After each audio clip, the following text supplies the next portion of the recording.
The Invisible Resource, 1906, by Charles Fillmore. And when he had taken the 5 loaves and the 2 fishes, he looked up to heaven, and blessed, and brake the loaves, and gave them to his disciples to set before them. And the 2 fishes divided he among them all. And they did all eat, and were filled. Mark 6:41-42. Man never had a desire that could not somewhere in the providence of God be fulfilled. Creation would be weak in its most vital part if this were not true.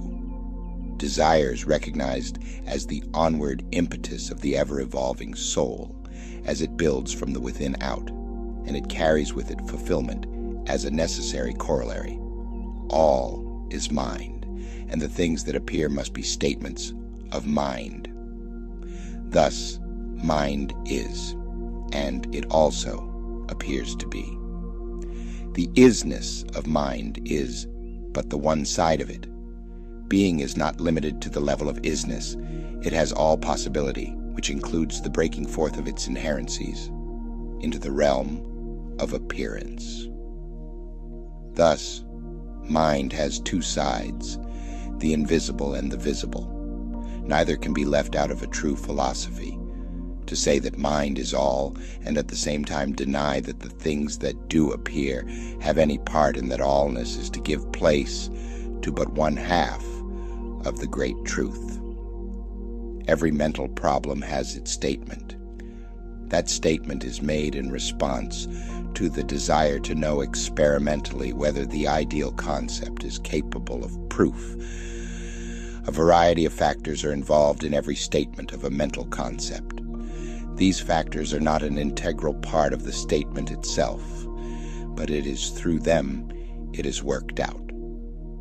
Thus, in the simplest problem in mathematics, enter processes which are not preserved after the solution has been arrived at, yet were necessary to that solution. These processes are made up of a combination of factors, and the exact outcome of each step is a matter of experiment. The ultimate must be the fulfillment of the idea, but the intermediate steps may be diverged or retraced many times. If this be true in the simplest problem of mathematics, it must be true in the creation of the universe. As it is above, so it is below. Here is where he who has caught sight of the perfectness of the ideal realm falls to denying the appearance, because it does not express that perfectness in its wholeness.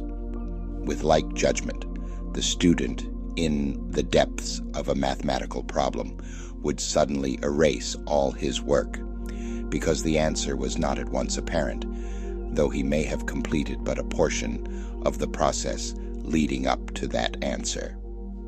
We would not consider a farmer of sound judgment who cut down his corn in the tassel because it did not show the ripened ears. Don't jump at conclusions. Study the situation carefully before you decide. Look upon all sides, the visible and the invisible, the within and the without. The fact that you have an ideal world carries with it the possibility of fulfillment in expression. In being, you cannot shirk expression. To think is to express, and you are doing that without cessation.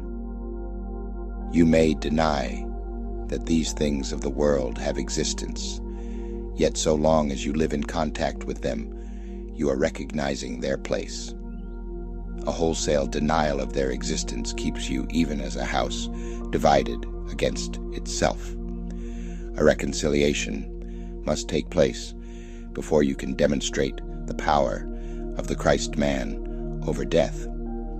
Jesus did not say that his body was nothing, but he did say that he had power to take it up or lay it down. He laid it down in corruption and raised it in incorruption. He found that his ideal was not being expressed in the body, which was subject to decay, so he let the corruptible be crossed out, and from the ruins raised the body of light, which appeared and disappeared at will. This was the fulfillment of his ministry and the demonstration of the power of the Spirit to overcome that last enemy, death. All men desire to overcome disease and death. The fulfillment of this desire would be perpetuation of existence in form. So in its last analysis, we see that we all want to continue our chain of expression, unbroken in duration, indefinitely extended. This has always been the desire of mankind, and the whole world is today, and ever has been, fighting this monster, death. Oceans of medicines are swallowed daily. Millions of doctors are exerting all their energies, and prayers unnumbered are uttered in a blind struggle to vanquish this dreaded enemy of mankind. This indicates a most powerful desire to be fulfilled.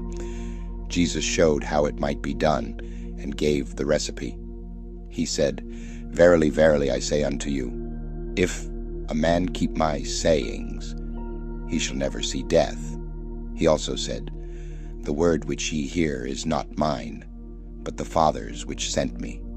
And the words that I speak unto you, they are spirit and they are life." Here is a chain of actions connecting cause and effect. This chain is forged by man, and its links are thoughts, words. Jesus laid great stress upon the power of the word.